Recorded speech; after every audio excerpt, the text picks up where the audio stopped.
You're sending me 20 bucks or fuck you. I don't give a fuck about you. I'm still holding the band hammer! Shut the fuck up! Name and badge number. Can be used against you in the court of law. Recently got back to Washington. So, how does someone like this keep getting funded? Matthew, also known as mstandsformoney, is a homeless live streamer who live streams almost daily. He frequently stays in motels, usually places like Motel 6, and most of his streams revolve around trying to secure money for the next night. His income model is simple. He relies heavily on donations through PayPal and Cash App, often reminding viewers every few minutes that he needs the money urgently. The urgency is constant. Donations slow down, the tone shifts. His streams are known for conflict. He often argues with chat, bans viewers who criticize him, and has a habit of labeling people who question him as NPCs. Financial advice is usually met with aggression. On top of that, he openly smokes weed on stream, and at one point was even accepting specific dollar amounts in exchange for taking hits live. The environment isn't calm, it's reactive, it's unstable, and it runs almost entirely on viewer money. But that's just the surface. You know what I'm saying? You're sending me 20 bucks or fuck you. It's 600 to be unbanned. Are you guys able to help me out with the hotel? If only I could receive 70 more. Ooh, my stomach. I have a fuck ton of money in my bank account that I don't tell people about. Alright? Every few minutes, the message repeats. He needs money urgently.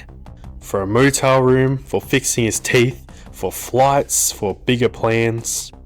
At one point, he claimed he needed money to fly to Texas to see Johnny Dang. Johnny Dang is a jeweler, not a dentist.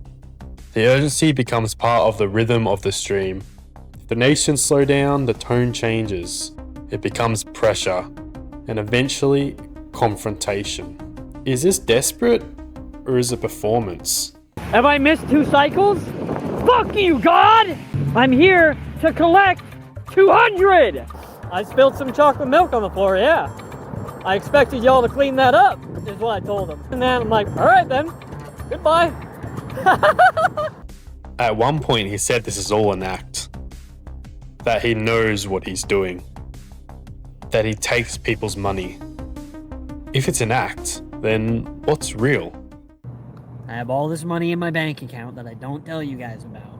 And then I be this character, raising money to fix my teeth. And I lie to everybody. Do I need to say it for a third time? When will you believe me? There's an unspoken rule in the chat. If you donate, you're safe for now. If you don't, you're suspicious. Viewers who watch consistently but don't send money often get labelled as haters. Criticism leads to bans, even small things. One viewer was banned for using a single emoji. The hierarchy is simple. Money determines status. And once that rule becomes clear, the environment starts to make more sense. We're already done today. Sending me 20 bucks or fuck you. You know, it's something worth my time when I tell you that you guys couldn't pay me to do something else. But then you guys mess around. Wow, Sarah, I appreciate you. If only I could receive 70 more. At one point, viewers were sending specific amounts in exchange for him taking hits live on stream. Eventually, he lost YouTube monetization in August 2025. He claimed it was unfair. He suggests it was because he was rich and famous. Others point to policy violations. YouTube has taken away my partnership and monetization for smoking marijuana. This has set human beings back decades at least. He later regained monetization in January 2026. But the cycle didn't really change. What the fuck are we talking about? You already just told yourself to shut the fuck up. Holy fuck. That's why you put me in the position to free everyone else so you don't have to work. There's enough resources. There's enough money. The system's broken. You're lying to yourself. Stop. Stop. Just put me here and I'll make sure everything else goes here and then we'll all be okay. The conflicts didn't stay online.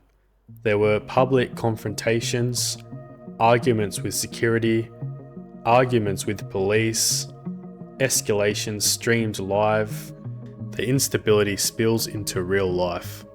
And even when it's not planned, people are still watching. Donations still come in. Yo, homie, what the hell? All super chats go to fixing my teeth, guys. Is there a reason you're asking stupid questions, Keith?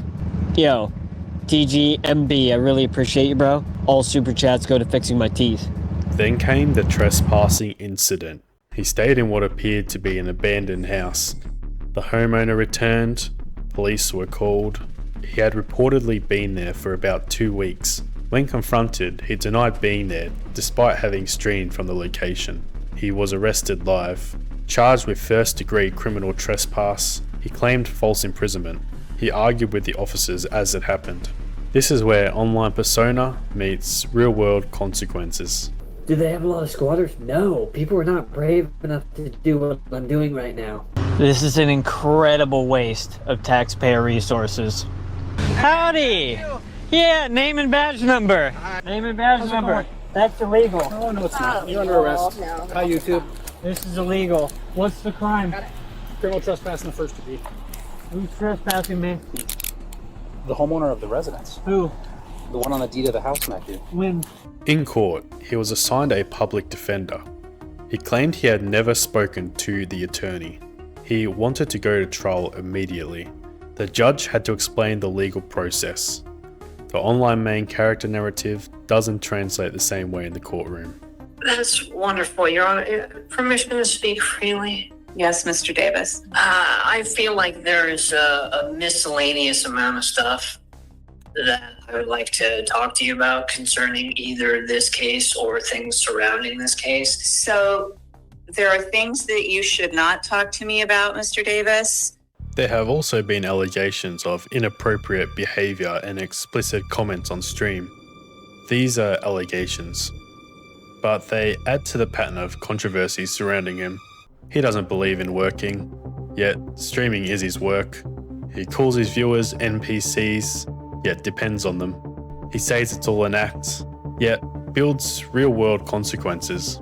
The crisis repeats, the urgency repeats, the bans repeat, and somehow it works. Because when crisis pays, the crisis continues.